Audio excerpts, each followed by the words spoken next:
জনাব 11ই আগস্ট হামলার ভয়ে অনিকেত নিজের ভাই অঙ্কুশকে নিয়ে এই ঘরে বন্দী হয়ে যান এই গানটার সঙ্গে। কিন্তু এটা জানি না কি করে অজান্তে অঙ্কুশের হাতে এই গানটা চলে যায়, আর তারপর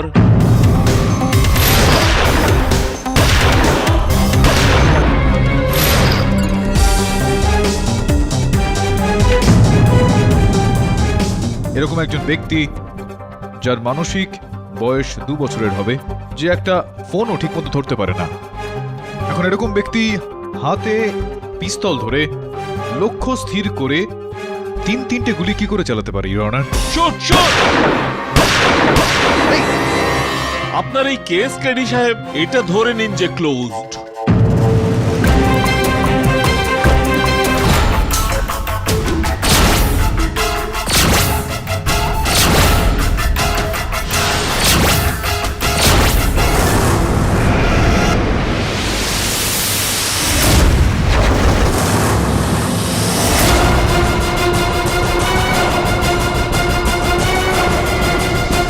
আমার হিস্ট্রিটা জেনে আমার বায়োগ্রাফি লেখার আগেই আমি এখান থেকে পালিয়ে যাব। বাবু ভাইকে আমি আগেই বলেছিলাম, তোকে বোকা বানানো এতটাও সহজ নয়। আমার মিথ্যেটা ধরা পড়ে যায়। বাবু ভাই? উনি আমাকে এখানে পাঠিয়েছেন যাতে এটা আমরা জানতে পারি যে তুই আমাদের উপরে সন্দেহ করছিস কিনা। আর যদি করে থাকিস তাহলে মিস্টার পাঠক নিজের মাথা থেকে এসব বার করে দে, না হলে পরের বার আমার মুখ নয় আমার বন্দুক কথা বলবে। ঢুকেছে কথাটা মাথায়? ওকে।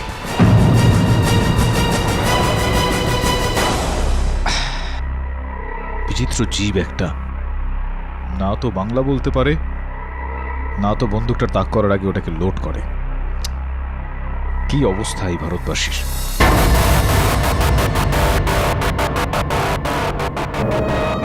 হ্যাঁ, দেখতে তো অনেকটা এরকমই ছিল। কিন্তু মার্ডার এ করেনি, অনিকেত মেহরাকে ওর ভাই খুন করেছে। আরে তুমি কি করে জানবে পাঠকবাবু লক আপে এত ভায়োলেন্ট হয়ে যায় যে মনে হচ্ছে ওকে এবার মেন্টাল হসপিটাল পাঠাতেই হবে? কথাটা বোঝার চেষ্টা কর রাথোর। অঙ্কুশের মানসিক পরিস্থিতিটা বোঝ। একই তো ওর মানসিক বয়সটা হলো 2 বছরের বাচ্চার মতো, তার উপর বাবার মতো ওর দাদা অনিকেতকে হত্যা করা হয়, তার উপর তোমরা ওকে ওই অন্ধকারে বন্ধ করে রেখেছো। তোমার সঙ্গে যদি এটা হতো তো তাহলে কি প্রভাব পড়তো তোমার উপর? এখন এই যে যা কিছু হচ্ছে ওর সঙ্গে, তার প্রভাব ওর মনের ওপর পড়ুক, তার আগে আমি ওকে এই সমস্ত কিছু থেকে বের করে আনতে চাই।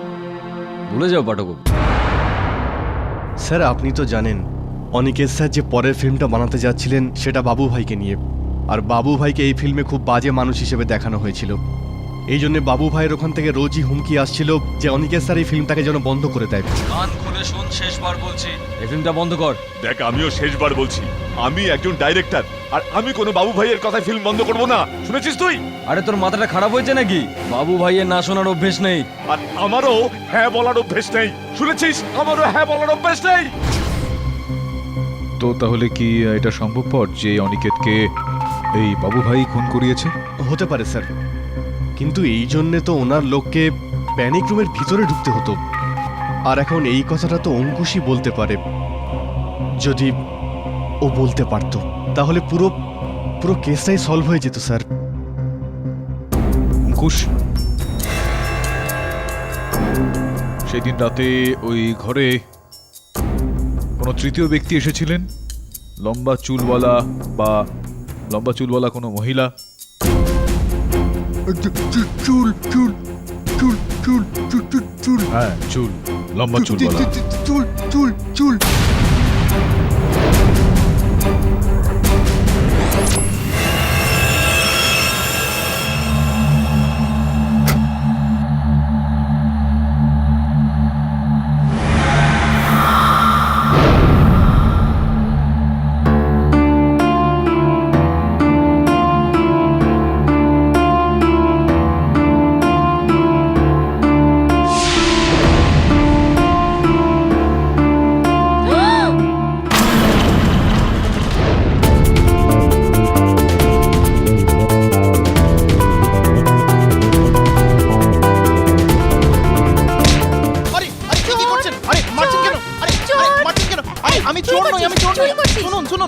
আমি চোর নই। আপনি পাগল হয়ে গেছেন নাকি? আমি বললাম তো আমি চোর নই। আমি কেডি স্যারের অ্যাসিস্ট্যান্ট, এখানে চেক করতে এসেছিলাম। বলছি তো আমি তুমি চোর যদি নই। কেডি স্যারের অ্যাসিস্ট্যান্ট হও তাহলে এভাবে চোরের মতো ঢুকছিলে কেন? আমি বললাম তো আমি চোর নই, আমার মুখ থেকে চোর মনে হয়? এক চোর মারবো ঘুরিয়ে। আমি তো এই দেখ এই আয়না দেখছিস, আমি এটাই দেখতে এসেছিলাম। ওই রাতে কোনো লোক নিশ্চয়ই এখান দিয়ে এসেছিল, আর তুমি ভাবলে আমি নাকি চোর। ওই চোরটাই তো অ্যালার্ম ট্র্যাকার করেছিল। হ্যালো, ও চোর ছিল না, নিশ্চয়ই অন্য কেউ ছিল। হ্যাঁ হ্যাঁ, মানে আরে মানেটা খুবই সহজ, তুই দেখ বোঝ। আমি কেডি স্যারের সাথে কাজ করি তো আমি জানি। দেখ, ও যদি চোর হতো, ও এখানে আসলো, মাস্ট এখানে আসলো আর ওয়াক করলো, এখানে কাঁচ ভাঙলো, অ্যালার্ম ট্রিগার হলো, আর তারপর পা টিপে টিপে ওই দেখ, এই দেখ এই দেখ এই দেখ এই দেখ, দেখতে পাচ্ছিস তুই? দেখ দেখ দেখ দেখ দেখ। হ্যাঁ, কিন্তু এই জুতোর দাগগুলো এমন যে মনে হচ্ছে ও হেঁটে গেছে। দৌড়ে গেলে তো আরো দূরে দূরে পায়ের ছাপগুলো পড়তো না? আরে তাই তো, সলিড রে তুই, সলিড একদম। তোর আর আমার চিন্তা কত মেলে, একদম সেম টু সেম। এরকম টিউনিং সবসময় চোর আর পুলিশে থাকে। তুই কি চোর নাকি পুলিশ? আরে আমি কিন্তু চোর নই। আমি লয়ার। উকিল? তুই উকিল? আমাদের কেডি বসে মতো ক্যা বাত, তুই উকিল? এই উকিল, আচ্ছা উকিল আমাকে বল, আমার একটা সলিড ডাউট আছে। আমি এটা বুঝতে পারলাম না, ওই লোকটা কত কষ্ট করলো, এখানে আসলো, কাঁচ ভাঙলো, কিন্তু ভেতরে তো ফিরেই গেল না। ভেতরে কেন গেল না? কেননা ও ধরা পড়ার ভয় ছিল না। ও জানতো যে সিকিউরিটি গার্ড অজ্ঞান হয়ে পড়ে আছে, আচ্ছা আচ্ছা আচ্ছা আচ্ছা। কিন্তু ও বাড়িতে আবার ঢুকেছিল। কেননা ওর জুতোর মাটি অঙ্কুশের টেডি বিয়ারে লেগেছিল, যেটা প্যানিক রুমে পাওয়া গিয়েছিল। আমার না ইন্টেলিজেন্স আমাকে একদম ভেতর থেকে বলছে যে আমাদের না ভেতরে কি চেক করা উচিত, ওই প্যানিক রুমটাতে।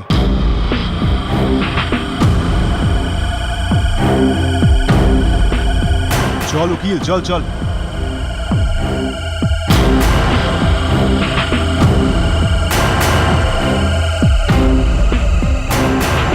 প্যানিক রুমটা কোথায় রে বাবা?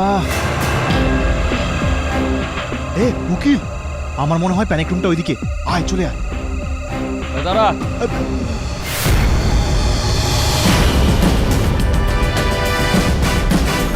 কেডি পাঠকের বাড়ি নাকি যেখানে এভাবে ঘুরছো তোমরা? ক্রাইম হয়েছে এখানে, ভিতরে কি করে এলে তোমরা?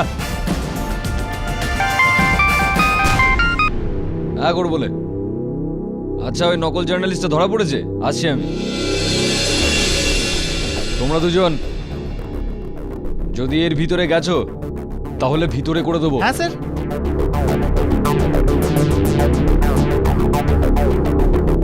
আরে চল চল চল চল চল। দেখ, তুই ভিতরে যাবি না, তোকে বলে কি দিলাম। করছিস? কি ভিতরে যাবো করছিস? না আমরা, কি হয়েছে? ইন্সপেক্টর মানা করেছে না। এক কাজ কর, তুই এখানেই বসে অপেক্ষা কর, আমাকে তো অঙ্কুশকে বাঁচাতেই হবে। আমি যাচ্ছি। You coming? No coming? Bye bye. দাঁড়া দাঁড়া দাঁড়া, মাস্ট বাই। তুই ভিতরে কি করে গেলি? আরে, বাইরে বেরো। আরে, আস্তে, বলেছিল আস্তে। না ইন্সপেক্টর আরে, তুই রাঠোর? ভিতরে আয় না। বাইরে বেরো আগে। আর একটা ফ্রিজ আমি রয়েছে। বললাম না বাইরে বেরো আগে। ঠান্ডা খাবি? আমি তো খাবই। তুই কোথায় যাচ্ছিস? আরে দেখ, আমার কোনো জল অন্যভাবে তেষ্টা আমরা পেয়েছে, তুই শান্ত হন, আমাকে জল আমি- তো খেতে দে। দেখ, আমাকে কিন্তু অন্য কোনো রাস্তা দেখতে বাধ্য করিস না। তুই এটা কি করছিস? বন্ধ কর ফ্রিজ আর বাইরে আরে চল। দাঁড়া না, বন্ধ কি? ফ্রিজ তো এমনিতেই বন্ধ। ফ্রিজ চালু নেই, সব গরম হয়ে আছে।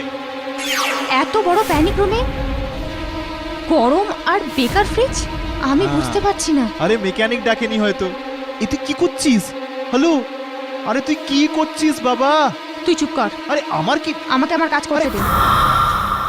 আমি ওটাই ভাবছিলাম, আমার তো চিন্তা একদম সলিড মেলে। কি টাইম পাস করছিস? এটা কি? এটা চুল কোনো মহিলার। সে তো আমিও দেখতে পাচ্ছি, তুই তো মেয়ে, তোরই হবে। আবার কি? Don't be silly. আমি এই ঘরে প্রথমবার এলাম। আরে এ দেখ, সিলিবিলি বলবি না একদম আমাকে। চুল পাওয়া গেছে মানে? অঙ্কুশ ঠিক বলছিল, এখানে মহিলাও ছিল, সেই অনিকেতকে মেরে থাকবে। কি বলছিস তুই? কি বলছিস? এখানে মেয়ে? এ দেখ, মশাও এখানে আসতে পারে না। এটা সলিড রুম, একদম বন্ধ রুম। চুপ করো তুমি, একদম চুপ করো। আমি কেন চুপ করবো রে? আরে তুই শান্ত হ, তুই তো বেশি। আরে আমাকে আমি আরো প্রমাণ খুঁজছি, কিছু না কিছু নিশ্চয়ই পাওয়া যাবে।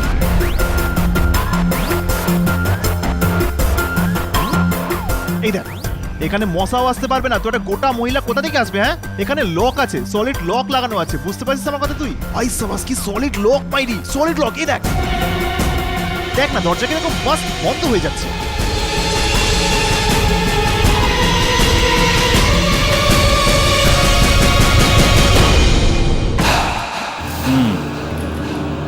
তাহলে বাবুর জন্য কাজ করতিস তুই? অনিকেতকেও হুমকি দিতিস তুই? হ্যাঁ, কিন্তু আমি অনিকেতকে মারিনি। জানি না অনিকেত কে মেরেছে, কিন্তু ওই রাতে আমি ওখানেই ছিলাম। যদি আপনি বলেন তো আমি আপনাকে সব সত্যি কথা বলতে পারি। আরে মিথ্যে তো তুই ইন্সপেক্টর রাঠোরকে এমনিও বলতে পারবি না, সত্যি করে বল। ওই রাতে আমি বাংলোর ভিতরে কাউকে যেতে দেখেছিলাম। কাকে?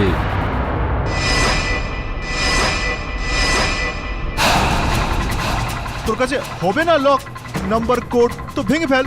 আমি জানি না, তুমি জানো? তোর কাছে আছে? নেই না তো আমার কাছে কোত্থেকে আসবে? আমি তোর কথা শুনে আসলাম। Idiot! এই এটা তুই আমাকে কি করলি? আরে আমাকে ইডিয়েট বিডিয়েট বলবি না, আমার কোনো দোষ নেই। হয়ে গেছে বন্ধু। হেল্প! বাঁচাও! আরে, আরে, কি কেউ করছিস দরজা তুই? খোলো! হ্যাঁ ঠিক আছে, কি করছিস তুই? চিল্লাচ্ছিস কেন তুই? হ্যাঁ কি করে শান্ত থাকবো? আর চেঁচাবো না কেন? বাসন ধুবো? হ্যাঁ বাজাও বাজাও, আমার কেউ নেই দরজা খোলার জন্য। আর আমার বন্ধ ঘরের দম বন্ধ হয়ে আসে। আরে, আমার আরে, ক্লস্ট্রোফোবিয়া আরে, ওই- আছে। ক্লক ক্লক ক্লক ক্লক ওসব ছিল আমি কি করবো? হ্যাঁ কেন চিল্লাচ্ছিস? আমি বলছি না ওসব ক্লস্পো ফসপো আমার সামনে করবি না। আমি জানি না ক্লস্পো মানে কি। কিছু করো।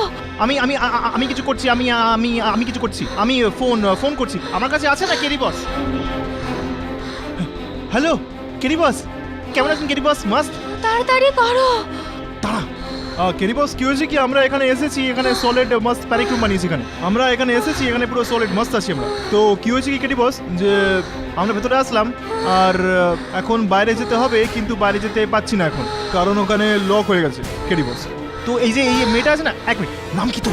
শোনায় না। হ্যাঁ হ্যাঁ, এই মেয়েটা যাকে আপনি পাঠিয়েছেন, শোনো না, এই মেয়েটার তো প্যানিক রুমে প্যানিক অ্যাটাক হয়। তো আমার তো পুরো ওয়াট লেগে গেছে। তাড়াতাড়ি করো। কেডি বস আমাদের হেল্প করো না কেডি বস, কি করবো এখন? আমি মরে যাব তোমার জন্য। I hate you. এ দাঁড়া, একদম পড়বি না, আরে দাঁড়া। আরে কেমন লাগছে তোর এখন? হাওয়া পাচ্ছিস? হাওয়া আসছে। আরে তুই ওট, আমি কেস খাবো পুরো, তুই ওঠ না। আর যদি আমি মরে যেতাম তো সব দোষ তোমার হতো। আমার দোষ? তোর কি মনে হয় আমি ভেতর থেকে জেনে শুনে দরজা বন্ধ করেছিলাম নাকি? দেখ আমি কিন্তু জাতা লোক নই, খুব রেসপেক্টেড লোক আমি। বহুত বাজে লোক তুমি, দেখেই মনে হয় একটা ফ্রড। আমি ফ্লড টাইপ? রকবাজ বলে মনে হয়। আমি রকবাজ? দেখ আমি খুব রেসপেক্টেড লোক, আমার সাথে কি পাঙ্গা নিতে বলে রেসপেক্টের দিচ্ছি। কথা বলছো? রোড সাইড রোমিও মনে হয় একদম। আরে তুই হবে রোড সাইড রোমিও? আবে যা, এক ঘুরিয়ে দেবো না, পুরো মুখ হ্যাঁ, ভেঙে দেবো তোর। মেরে দেখা এই, যা, কি যা। ধরনের লোক তুই যে মেয়েদের উপর হাত তুলিস? আরে হ্যাঁ? এবার রাগ উঠছে আমার, বসও কিছু ঠিক করতে আছে, বলো তো। ঠিক আছে ব্যাস হয়েছে তোমাদের দুজনের এটা এইসব। আরে বস আপনি দেখো এবার নিজেদের মধ্যে ঝগড়া করে এই কেসটা সমাধান করবে তোমরা দুজন। ওই চুল কোথায় যেটা তুমি খুঁজে এনেছিলে? না আমাকে দিও না, তোমার কাছে রাখো আর এটা ফরেনসিক টেস্ট করাও। স্যার, আপনি আমাকে কাজ দিচ্ছেন, সো এই কেসে আমি আপনাকে সাহায্য করছি। এই কেসে? শুধুমাত্র এই কেসে, কেননা তোমার স্টুডেন্ট এখানে অভিযুক্ত। বস কি বললো? শুধু এই কেসে? শ্রমণ যাও, তুমি যাও, শোনায় না। Thank you sir. যা বস, এই মেয়েটা না এক নম্বরের। শুধরে যা, তুই শুধরে যা, নয়তো মার খাবি কোনো একদিন। আর মেয়েদের হাত থেকে যদি মার খাস না তাহলে সেটা ভালো লাগবে না, বুঝতে পারলি? দাঁড়িয়ে দেখছিস কি আমায়? যা কাজ কর গিয়ে। হ্যাঁ আমি যাচ্ছি। Mister Pathak, please proceed. ধন্যবাদ ইওর অনার। হ্যাঁ তো বোবো সাহেব, দয়া করে আদালতকে আপনি বাস্তবটা বলে ফেলুন, আপনি ঠিক কে, কারণ আপনি কোনো সাংবাদিক তো নন। আগে আমি একজন শুটার আর বাবু ভাইয়ের জন্য কাজ করি। Order, silence in the court please. বাবু ভাই নারায়ণ, আগে ওই গ্যাংস্টার। গত কয়েক মাস ধরে আমি বাবু ভাইয়ের কথায় ডাইরেক্টর অনিকেত মেহরাকে হুমকি দিচ্ছিলাম। হুমকি তো আপনি দিয়েই যাচ্ছিলেন, আর ওই হত্যার দিন রাতে আপনি ওর বাংলোর বাইরে উপস্থিত ছিলেন।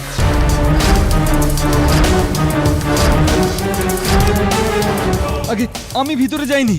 না দেখুন, ওনার দেওয়ালের কাছে ভেতরে জানালার পাশে 11 নম্বর জুতোর ছাপ পাওয়া গিয়েছে। আপনার পায়ের মাপ কত? 11 নম্বর। এটার অর্থ হলো এই যে এটার কোনো অর্থই হয় না। পাঠক সাহেব, 11 নম্বরের জুতো তো আমার শ্বশুর মশাইও পরে, আর এই শহরে থাকা অনেক লোকই। হ্যাঁ, কিন্তু ওই সমস্ত মানুষজন, বিশেষ করে আপনার শ্বশুর, হত্যার দিন রাত্রিবেলা অনিকেতের বাড়ি তো যাননি নিশ্চয়ই। আমি দিব্যি খেয়ে বলছি স্যার, ওই ছাপগুলো আমার নয়, ওগুলো অন্য কারোর হবে যে ওই সময় ওখানে ছিল। আর আমি জানি ওই লোকটা কে।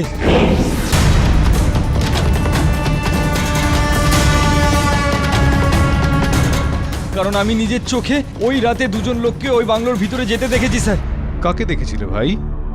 হ্যাঁ বাবু ভাই কি করব, আরে সারা রাতের বাংলোর বাইরে চৌকিদারি করা কোনো মানেই হয় না। আরে আপনি একবার হ্যাঁ বললে আমি ওর বাংলোর ভিতরে ঢুকে ওর কানের গোড়ায় বন্দুকটা এমনভাবে রাখবো যে ও অ্যাকশন বলার আগেই প্যাক আপ বলে দেবে। ঠিক আছে বাবু ভাই।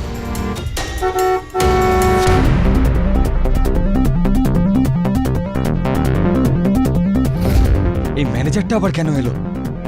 কে ওখানে? আরে কে ওখানে? ওই যে ওই লোকটা, ম্যানেজার। আমি ওখান থেকে বেরিয়ে গেছিলাম, তারপর ওই ভিতরে ঢুকেছিল স্যার। ও কি সত্যি কথা বলছে নাকি? আপনি সেদিন বাংলো থেকে বেরিয়ে আবার ফিরে এসেছিলেন?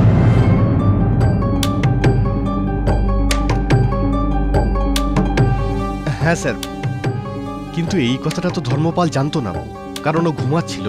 না মানে আপনার ফিরে আসার কারণ আর এই কথাটা আদালতের কাছে লুকোনোর কারণ কি বলুন? স্যার আমি ফোন,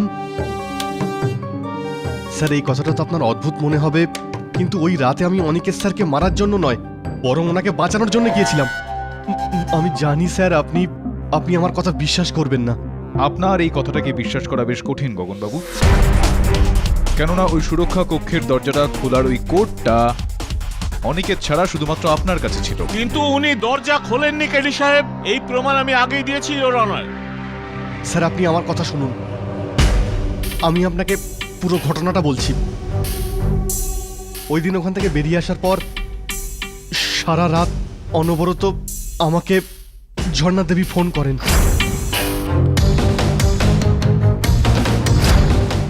অভিনেত্রী ঝর্ণা? হ্যাঁ।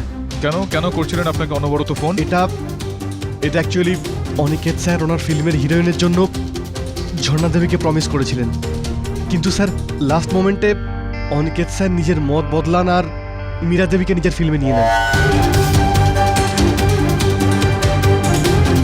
তো ঝর্ণা দেবী দুঃখ পেয়েছিলেন এই বিষয়টাতে? ওনার মুখ থেকে তো আগুন ঝরছিল। ওই অনিকেতের এত বড় সাহস, ও আমাকে রিপ্লেস করে দিল, তাও ওই ওর গার্লফ্রেন্ডের জন্য। যদিও আমার রোলটা মীরাকে দিয়ে দেয় না, আমি বলে দিচ্ছি আমি ওকে মেরে ফেলবো। কুল ডাউন ঝর্ণা ম্যাম, দেখুন আর কিচ্ছু করার নেই। অনেক কিছু হতে পারে, ওকে অ্যাজ আ ডিরেক্টর আমি ব্রেক দিয়েছিলাম, আর এখন যখন আমার সময় খারাপ ও আমার সাথে, ছাড়বো না আমি ওকে। আর ও জানেও না আমি ওকে কি করতে পারি। দেখুন ঝর্ণা ম্যাম, আপনার যা কিছু করার আপনি করুন, আর এমনিতে অনিকেত স্যার আমার কোন কথাটা শোনেন। আপনাদের দুজনের মধ্যে যা ইকুয়েশন থাক সেটা আপনারা বুঝুন। ঠিক আছে, তো আমি এখনই এই মুহূর্তে গিয়ে ওর সাথে দেখা করছি। আরে এখনই এত রাতে? আমার ঘুম নষ্ট করে ও শান্তিতে ঘুমাতে পারে না, আজ একটা হেস্তনস্ত করেই ছাড়ব। ঝর্ণা, আমার তো দম বেরিয়ে গিয়েছিল। আমার তো মনে হয়েছিল কে জানে এই পাগল মহিলা বসের বাড়িতে গিয়ে কি সিন ক্রিয়েট করবে। তখনই আমি অনিকেত স্যারকে ফোন করি ওনাকে ইনফর্ম করার জন্য, কিন্তু অনিকেত স্যার ফোনই তোলেননি। ব্যাস এই জন্য আমি আবার ওনার বাড়িতে ফিরে যাই।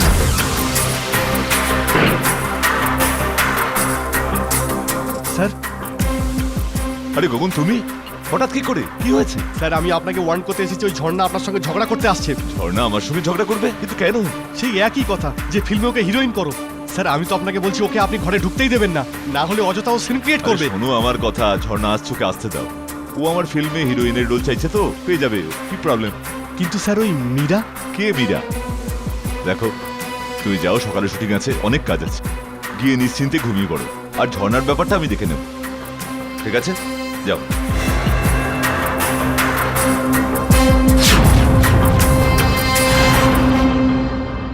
আর আমি চুপচাপ ওখান থেকে চলে আসি। পরের দিন সকালে যখন ওখানে আমি যাই, তখন প্যানিক রুমে অনিকেত স্যারের লাশটাকে দেখতে পাই।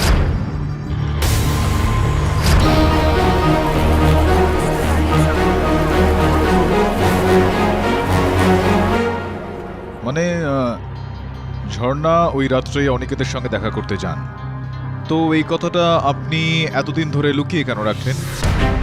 আর এখন কেন এটা বলছেন যখন আপনার এই মিথ্যাটা ধরা পড়ে গিয়েছে তখন? স্যার একটা সত্যি বলবো? হ্যাঁ তাড়াতাড়ি সত্যিটা বলে ফেলুন, আর তাছাড়াও আদালতে সত্যি কথাই বলতে হয় আমার ভাই। স্যার আমি অনিকেত স্যার লাশের পাশে অঙ্কুশকে হাতে আমি বন্দুক নিয়ে যখন দেখি তখন আমি লোভে পড়ে যাই। আমি জানতাম যে অনিকেত স্যারের পরে অঙ্কুশই ওনার একমাত্র উত্তরাধিকারী, আর যদি ওরও জেল হয়ে যায় তো অনিকেত স্যারের কোটি টাকার সম্পত্তি আর ইনভেস্টমেন্ট সব আমার হয়ে যাবে, কারণ অঙ্কুশের পরে ওনার সব থেকে ক্লোজ আমিই ছিলাম। লোভ খুবই খারাপ জিনিস আমার বন্ধু। তো এই হলো কারণ আপনি কি যেন নাম ওই অভিনেত্রীর, ঝর্ণাকে সন্দেহের তালিকা থেকে দূরে সরিয়ে রাখলে যাতে সন্দেহের তালিকায় আমাদের এই বাচ্চাটা অঙ্কুশ চলে আসে আর ও শাস্তি পেয়ে যায়, ওর শাস্তি হয়ে যাক আর ও ভেতরে চলে যাক, আর এই যে কোটি টাকার সম্পত্তি অনিকেত বানিয়েছে সেটা আপনাদের হয়ে যায়। আমাকে ক্ষমা করে দিন স্যার, আমি লোভে পড়ে গিয়েছিলাম স্যার। ব্যাপারটা এরকম নয় তো যে আপনি এই সময় কোর্টকে গুলিয়ে দিচ্ছেন। জনাব, যতক্ষণ না মিস ঝর্ণা এই কথা স্বীকার না করছে এনার সাক্ষী ভিত্তিহীন। রিয়নার, উনি যখন ওনার বক্তব্যটা এইভাবে রাখলেন তাহলে আমার পুরোপুরি বিশ্বাস রয়েছে যে ঝর্ণা দেবীও তার ভুলটা স্বীকার করবেন।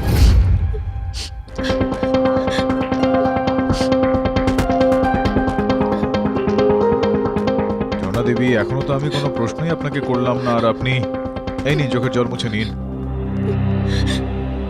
আপনি কিছু বলার মতন অবস্থায় রয়েছেন, কিছু বলতে চাইবেন আপনি? আমি অনিকেতকে মারিনি, আমি মারিনি অনিকেতকে। না, মারেননি। আমার বক্তব্য হলো এই যে এইমাত্র আদালতে যে বয়ানটা দেওয়া হলো যে আপনি ওখানে মধ্যরাতে গিয়েছিলেন অনিকেতের সঙ্গে দেখা করতে। আগে হ্যাঁ, গগন যা যা বলেছে সবই সত্যি। আমি ওই রাতে খুব রেগেছিলাম আর আমি ওর বাড়িতেও গিয়েছিলাম।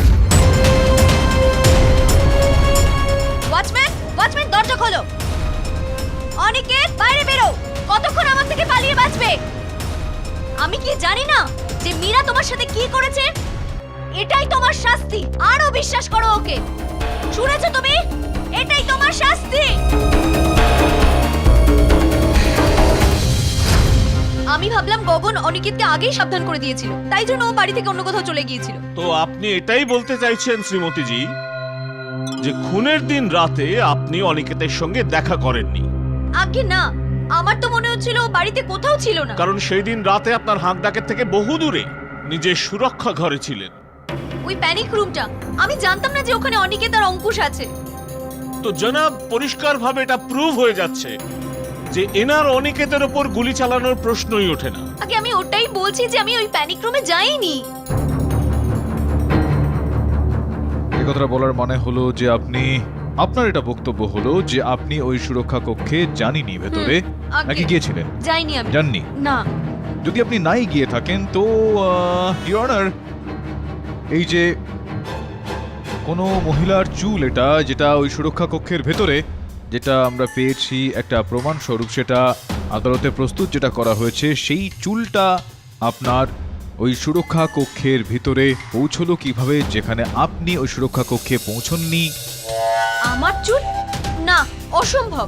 না, এটা আপনারই চুল। দেখুন, আর এরকমই লম্বা লম্বা চুলের স্বপ্ন দেখে থাকে অঙ্কুশ ওর দাদার মৃত্যুর পর। মিস্টার পাঠক, কি প্রমাণ আছে যে এই চুলটা ওনারই?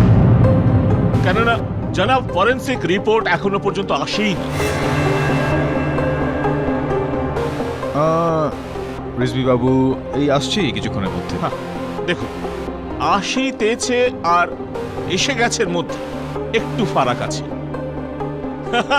আপনি আপনার পুরনো সেই খেলাটাই খেলছেন যে একটা সত্যিকে বার করার জন্য 4-6টা মিথ্যে বলে দাও, তাই তো কেডি সাহেব? এসে গেছে।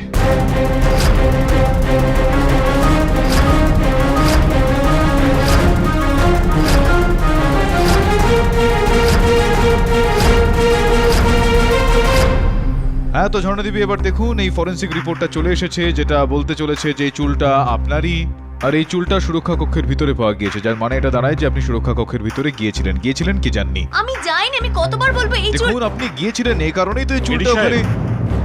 এই ফরেনসিক রিপোর্ট বলছে যে এই চুল মিস ঝর্ণার মোটেও না।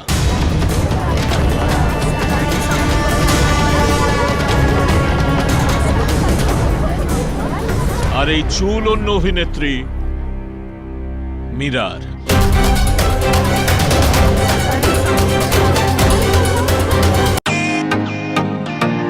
Welcome to bitten world. How may assist you? নতুন ফ্ল্যাটের জন্য একটা স্ট্যান্ড ফ্যান আর কুলার নেব। এই পচা গরম থেকে একটু স্বস্তি চাই। বাজার চলতে সব ব্র্যান্ড আর ভরসাযোগ্য নয়। তার জন্য তো আমাদের ফ্যান আছে, all purpose bullet table fan, ceiling fan. আমাদের সিলিং ফ্যান কিন্তু 30 মাসের ওয়ারেন্টি সহ পাওয়া যায়।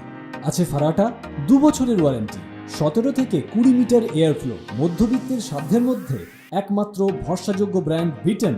আমাদের কুলারের কিন্তু অনেক range, 45 litres, 50 litres, 70 litres, 90 litres, 110 litres. Honeycomb সহযোগে বিটেনের সব কুলারের ওয়ারেন্টি 1 বছর। চেনা হাওয়ায় অচেনা অনুভূতির জন্য একমাত্র আদর্শ বিটেন। গরমে স্বস্তি পেতে বিটেনের ফ্যান হোক বা কুলার আজই আনুন বাড়িতে। Beaten, digitally yours. Order, order. Silence, please. হ্যাঁ, আমি জানতাম মীরা ওই মেরে থাকবে অনিকেতকে। আচ্ছা, এটা জানতেন আপনি? মিস্টার পাঠক, আপনারা কখনো এটা জানতে চেষ্টা করেছেন যে গত কয়েকদিন ধরে অনিকেত কেন আত্মহত্যা করতে চাইছিল, কেন নিজের জীবনে অদৃশ্য ছিল, আর কেন একটা সাইকিয়াট্রিস্ট দেখাচ্ছিল? এর উত্তর আমার কাছে আছে। সেটা শুধু ওই ডাইনি মীরার জন্য।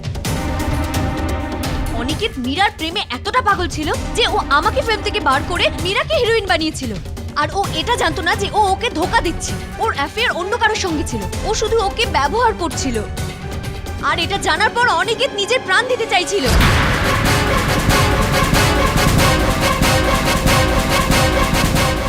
গল্পটা তো আমি আপনার বুঝতে পেরে গিয়েছি, কিন্তু এইটা আমি বুঝতে পারছি না মীরার কাছে কি উদ্দেশ্য থাকতে পারে অনিকেতকে মারার। কেননা ধোকা তো মীরা অনিকেতকে দিচ্ছিল, তাই না?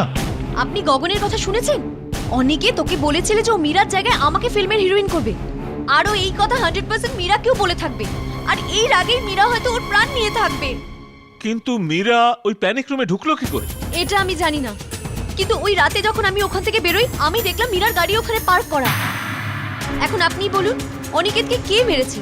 আমি না ওই মীরা, যার চুলও ওই ঘর থেকে পাওয়া গেছে? আর এর থেকে বেশি কি প্রমাণ চান আপনি?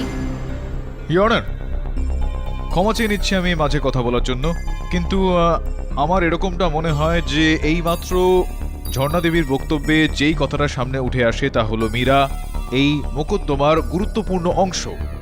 তো ওনাকে এখানে না ডেকে ওনার কথা না শোনা পর্যন্ত আমার মনে হয় যে এই কেসটাকে এগিয়ে নিয়ে যাওয়া অনুচিত হবে your honour.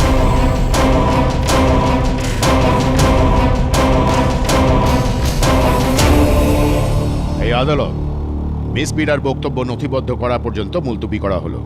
The court is adjourn. Pathak সাহেব, ওকে, এখনো বলছি, আপনি যতই এদিক ওদিক ঘোরান না, ঘুরে ফিরে আপনার আঙুল উঠবে সেই অঙ্কুশের দিকে। I am telling you. সেই জন্যই বলছি, প্লিড গিলটি, সাজা কম হয়ে যাবে। কি বলছেন? না, যেটা বলার ছিল সেটা তো প্রথম শুনানির আগেই আমি বলে দিয়েছিলাম না আপনাকে, যে আপনাকে আমি অঙ্কুশকে না তো জেলে নিয়ে যেতে দেবো না তো হাসপাতালে, কেননা আমি ওকে এখান থেকে বাড়িতে নিয়ে যাব। So beat. সাহেব, বাইরে মিডিয়ার লোক জড়ো হয়েছে। মিস্টার রাঠোর, আপনার সাহস কি করে হলো একজন নামকরা অ্যাক্ট্রেসকে খুনের অভিযোগ দেওয়ার? ওই ঝর্ণা দেবী বলছিলেন যে What? ওই ঝর্ণা কি বলে দিল যে আমি খারাপ, আমি মার্ডারার, আর আপনারা সবাই ওর কথা মেনেও নিলেন? আরে হিংসা করে ও আমাকে আর আমার সাফল্যকে। আর হ্যাঁ, সাহস হলে না ওকে গিয়ে বলুন আমার ফিল্মে কম্পিট করতে। এই সমস্ত চাল চেলে না কিচ্ছু হবে না। ঝর্ণা দেবী বলছিলেন যে আপনি নাকি একটা অ্যাফেয়ার। Affair? কিসের অ্যাফেয়ার? দেখুন, এটা আমার পার্সোনাল লাইফ, ওকে? আর এটার সাথে কার কিসের সম্পর্ক? আর এমনিতেও ঝর্ণাই আমার আর অনিকেতের মধ্যে দূরত্ব তৈরি করে। আই এম শিওর ওই হয়তো মেরেছে অনিকেতকে। মীরা দেবী, আপনি কথাটা শান্তভাবে। আরে কিভাবে শান্ত হয়ে কথা বলবো আমি? সকাল থেকে আমার জীবন অতিষ্ঠ করে তুলেছে মীরা, অনিকেতের মার্ডার চার্জেস লাগিয়ে। ইনফ্যাক্ট যেদিন মার্ডার হয়েছিল সেদিন তো আমি শহরে ছিলামই না। কিন্তু আপনার চুলটা প্যানিক রুমে পাওয়া তো গেছে। তাই বলে তো এই নয় যে আমার চুল যদি ওখানে পাওয়া যায় তো ওই দিনই পড়েছিল, তার আগেও তো পড়ে থাকতে পারে না? ইনফ্যাক্ট মার্ডার হওয়ার 1 সপ্তাহ আগে অনিকেত আমাকে ওই রুমে নিয়ে গেছিল ওই রুমটা দেখাতে। হতে পারে আমার চুলটা সেদিন পড়েছিল। মীরা দেবী, আপনি এই কথাটা তো আদালতে গিয়ে। আদালতে কেন? আমি আমার বয়ান এখানেই দেবো এক্ষুনি। আপনার কি মনে হয় অনিকেতকে মার্ডার আমি করেছি? ইম্পসিবল। দাঁড়ান, এই দেখুন যেই রাতে ও খুন হয় সেই রাতে আমি মহাবলেশ্বরে শুট করছিলাম আমার ফিল্মে। পুরো ইউনিট ছিল ওখানে, আর এই সিডিতে ওটা ফুটেজও আছে, চেক করে নিন। হ্যাঁ, করে নেবো। আর হ্যাঁ, I want a clean certificate with an apology letter. Otherwise আমি এই কেসটাকে হোম মিনিস্টার অবধি পৌঁছাবো। Don't you know who am I? I am a superstar. Damn ইট।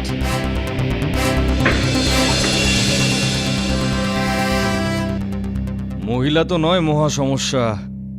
হ্যাঁ, কটা হিট পিকচার করেছে রে? সাহেব একটা।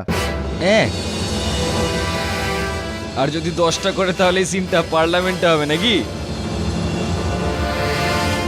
ঠান্ডা নিয়ে আসো। হ্যাঁ সাহেব। আরে এতে হয়রান হবার মতো কি ব্যাপার আছে? আমি তো প্রথম থেকেই জানতাম মীরা নির্দোষ। তাহলে ঝর্ণা? হুম, এই যে বসে আছে না আমাদের সামনে, এই হলো ওর দাদার আসল খুনি। এর সঙ্গে তো জোর জবরদস্তিও করা যাবে না, তাই না? রাঠো, আরে যেখানে ভালোবেসে কাজ হয় সেখানে মারের দরকার কি? অঙ্কুশ, এটা কার ফেভারিট ললিপপ? অঙ্কুশের না? ললিপপ অঙ্কুশের পছন্দের, কিন্তু তুমি পাবে না। প্রথমে অঙ্কুশকে আমার একটা প্রশ্নের জবাব দিতে হবে। দেবে অঙ্কুশ? হ্যাঁ, তারপর ললিপপ পাবে। হ্যাঁ, দেবে? হ্যাঁ, ভেরি নাইস। এটা বলো, তোমার দাদা অনিকেতকে কে মেরেছে? বলো অঙ্কুশ, তুমি। না, এখন নয়, আগে কথার উত্তর দাও, আমার প্রশ্নের উত্তর দাও। আচ্ছা দেখো, আমি রাঠোর আঙ্কেলকে জিজ্ঞেস করছি। রাঠোর আঙ্কেল, আপনি এটা বলুন যে আপনি কি জানেন ও দাদাকে কে মেরেছে? আমি জানি না। হ্যাঁ, না তবে উনিও পাবেন না। এটা তো আমি অঙ্কুশের জন্য রেখেছি না? কিন্তু অঙ্কুশ, এই দেখো, আমি এটাকে এবারে বার করব। এই ললিপপ না, আগে বলো তোমার দাদাকে কে মেরেছে? তোমার দাদাকে কে মেরেছে বলো।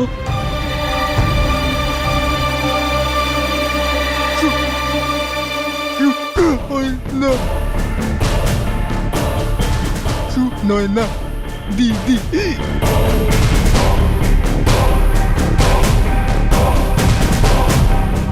ঘর শত্রু বিভীষণ। কি রিজু সাহেব? আমাকে এখানে কেন আনা হয়েছে? স্যার, আমি কিচ্ছু করিনি। স্যার, আমার কথা শুনুন স্যার, আমি কিচ্ছু করিনি। ভারতবর্ষে 99% ক্রিমিনাল এটাই বলে যে আমি কিছু করিনি। আমি আর ক্রিমিনাল? আপনার স্টুডেন্ট অঙ্কুশের কথা অনুযায়ী অনিকেত মেহরার খুনটা আপনিই করেছেন। ইনভেস্টিগেশন করছি, প্লিজ কোঅপারেট। নিয়ে যাবেন আগে। স্যার, কিন্তু আমার কথা শুনুন। অদ্ভুত সমস্যা। মানে বস, অনিকেত মেহরাকে সুনয়নাই টপকেছে? বাহ, বলো, কেউ ভাবতে পারে? আর ওই মালটা আমাকে বলছিল আমাকে দেখে নাকি চোর মনে হয় তার। ছি, খুনি কোথাকার, বিশ্বাস হয় না বস। বিশ্বাস এই কারণে হচ্ছে না তোর, কেননা এই হত্যাটা সুনয়না করেনি। হত্যাটা করে সুনয়নার কি লাভ হতো? হত্যাটা করার কোন রকম উদ্দেশ্য ছিলই না ওর কাছে। আর যদি হত্যা করে থাকতো তাহলে অঙ্কুশকে বাঁচাতে কেন আসতো? মানে বস, তার মানে আপনি এটা বলতে চাইছেন যে খুনি অন্য কেউ, কোনো অন্য লোক যে খুনটা করেছে? কে বস? কে? এটা তো এখন প্রশ্ন আমার বন্ধু। এখন এই মীরা, যার উপর আমাদের সন্দেহ ছিল, সে বলছে যে ঝর্ণা ওকে ফাঁসিয়েছে। আর ঝর্ণা বলছে যে ও ওখানে যায়নি, রাইট? হ্যাঁ বলেছিল, আমাকেও বলেছিল, ও তো ঘরের ভিতরে ঢোকেইনি।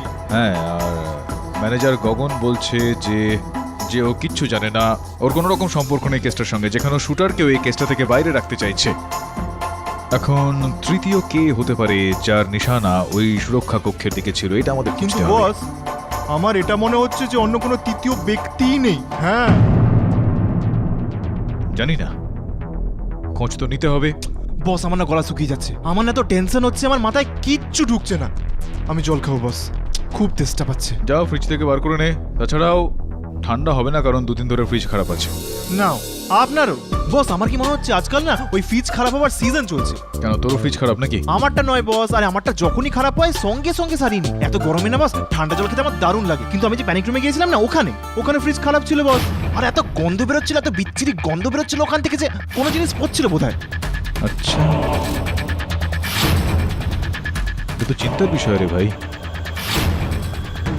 এত দামি একটা সুরক্ষা কক্ষ বানিয়েছে, এত ছোট সাধারণ একটা ফ্রিজ ওখানে রেখেছে, আবার সেটাও খারাপ।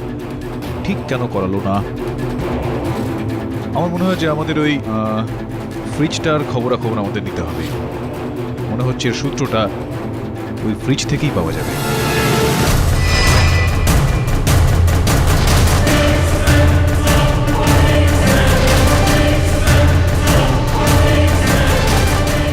বোতলগুলো গরম, ফ্রিজটা তো বন্ধ আছে। কম্প্রেসার খারাপ হয়ে গেছে হয়তো। দেখ একটু পিছন থেকে।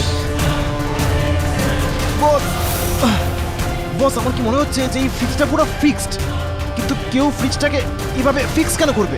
দাঁড়া এক মিনিট, দাঁড়া।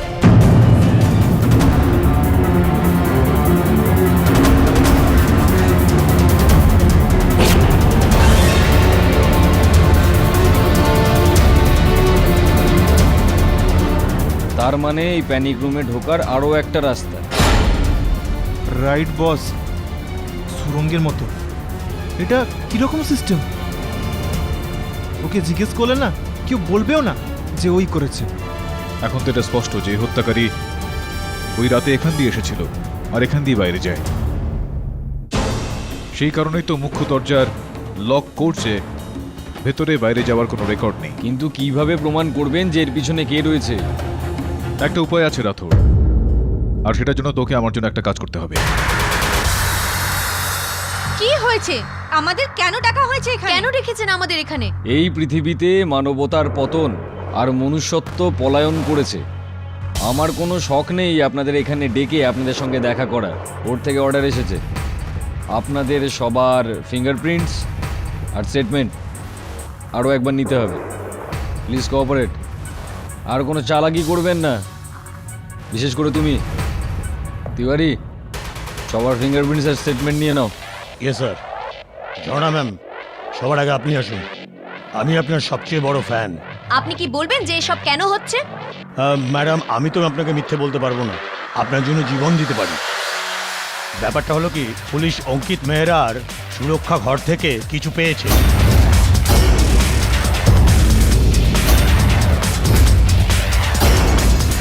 কি পাওয়া গেছে সেটা জানা যায়নি, কিন্তু কাল সকালে ফরেনসিক টিম পরীক্ষা করতে ওখানে যাবে। এখন ওটা উনিরই না অন্য কারোর সেটা জানা যায়নি।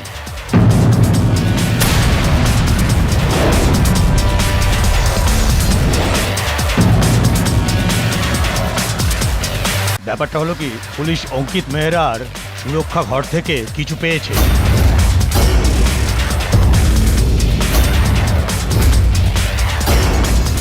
কি পাওয়া গেছে সেটা জানা যায়নি, কিন্তু কাল সকালে ফরেনসিক টিম পরীক্ষা করতে ওখানে যাবে।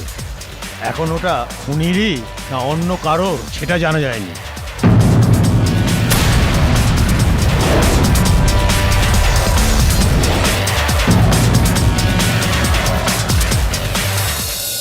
আমার তো মনে হচ্ছে পাঠক সাহেব আপনি এমনি টাইম ওয়েস্ট করছেন, কেউ আসবে না। ধৈর্য ধরুন রাথোর বাবু, আমার পুরোপুরি বিশ্বাস রয়েছে হত্যাকারী এখান দিয়ে আসবে। সত্যি বস, আমি না আজ আপনার ফ্যান হয়ে গেছি, সলিড ফ্যান। মানে কামাল বস, যে প্রমাণ নেই সেটাই। বস আপনার কি মনে হয় কি হতে পারে? আওয়াজ পাওয়া যাচ্ছে।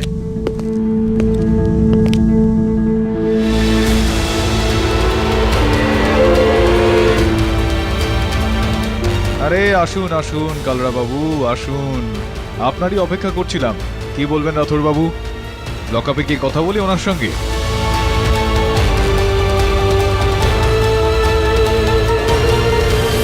স্যার, যেদিন আমি ওই প্যানিক রুম বানিয়েছিলাম ওই দিন অনিকেত স্যারকে না বলে আমি একটা নকল ফ্রিজের থ্রু আর একটা সিক্রেট ডোরও বানাই। অর্থাৎ অনিকেতকে হত্যা করার পরিকল্পনাটা আপনি অনেক আগেই বানিয়েছিলেন, আর ওই রাতে, হত্যার দিন রাতে কাঁচ ভেঙে ওই যে অ্যালার্ম বেজেছিল, এটা কি আপনি বাজিয়েছিলেন? হ্যাঁ স্যার, যাতে অনিকেত স্যার ভয় পেয়ে নিজের ভাই অঙ্কুশকে নিয়ে ওই প্যানিক রুমে গিয়ে লুকিয়ে পড়ে।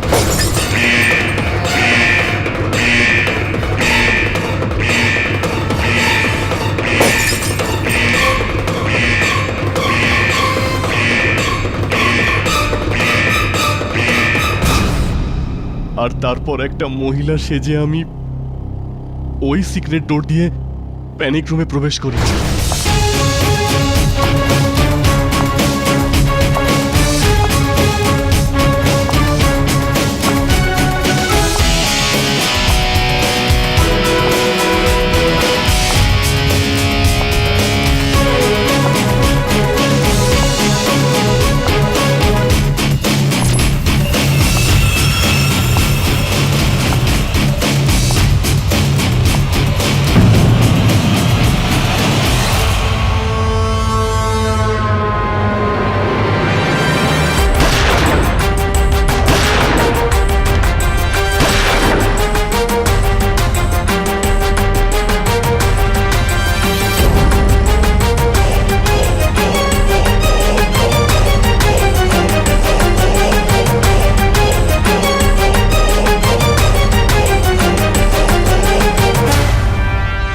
অনিকেত স্যারের মার্ডার ওই সুরক্ষা কক্ষে আমি করেছিলাম স্যার,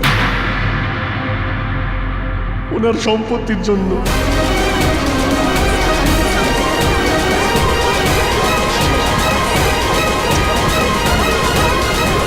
হ্যাঁ, এখন আপনাকেও একটা সুরক্ষা কক্ষে রাখা হবে পুরো 14 বছরের জন্য। The defence rest here. সমস্ত সাক্ষ্য এবং যাবতীয় প্রমাণাদি বিচার করে এই আদালত গগন কালরাকে অঙ্কিত মেহরার হত্যাকাণ্ডে দোষী সাব্যস্ত করে অবিলম্বে গ্রেফতার করবার হুকুম দিচ্ছে, আর অঙ্কুশ মেহরাকে নির্দোষ গণ্য করে সসম্মানে মুক্তি দিচ্ছে। Case is close.